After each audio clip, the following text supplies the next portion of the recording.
ভাই যদি দুর্বল ব্যক্তির উপরে বা দুর্বল ভাইয়ের উপরে জুলুম ও অত্যাচার করে, তাদের পরিণতি কি হবে? তাদের পরিণতি হলো তারা মুফলিস হবে, ভিখারি হবে। ভিখারি বুঝেন?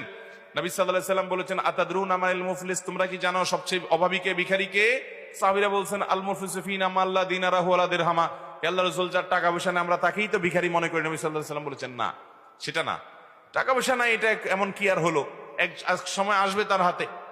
কিন্তু আসল ভিখারি হলো যে দুনিয়া থেকে অনেক নেকামল করে নিয়ে গেছে, আখিরাতে কিন্তু দুনিয়াতে মানুষের প্রতি বিভিন্ন জুলুম, অত্যাচার, অবিচার করছে, গালিগালাজ করেছে, ধমক দিয়েছে, অন্যায় করেছে, টাকা পয়সা মেরে খেয়েছে, ইজ্জত নষ্ট করেছে, গীবত শিকায়াত করেছে। মানুষের অর্থ নষ্ট করার কারণে কিয়ামতের ময়দানে তারা আমলে পাহাড় নিয়ে আসার পরও বহু পাওনাদার একত্র হবে, আল্লাহর কাছে বলবে, আল্লাহ আমাকে গালি দিয়েছে, ধমক দিয়েছে, আমি কিছু বলতে পারি নাই। তখন তার ওই যে নেকামল গুলো করে গেছে সেখান থেকে সওয়াব দিয়ে দিয়ে পাওনাদার বিদায় করা হবে। একসময় তার সমস্ত আমল শেষ হবে, সওয়াব শেষ হবে, তখনও পাওনাদার বাকি আছে। এবার পাওনাদারদের পাপের বোঝা তাকে নিয়ে জাহান্নামে যেতে হবে। এই হলো আসল ভিখারি। এই জন্য কেউ নিজের ভাইকে দুর্বল পেয়ে, কোনো মানুষকে দুর্বল পেয়ে যদি তার প্রতি অবিচার করে, তাহলে তার জন্য এই শাস্তি আছে। আল্লাহ তাআলা আমাদেরকে হেদায়েত দান করুন যেন আমরা কোনো কারোর প্রতি জুলুম করে দুনিয়া থেকে না যাই। যদি অবিচার করে থাকি, মাফ চেয়ে তারপরে যাব।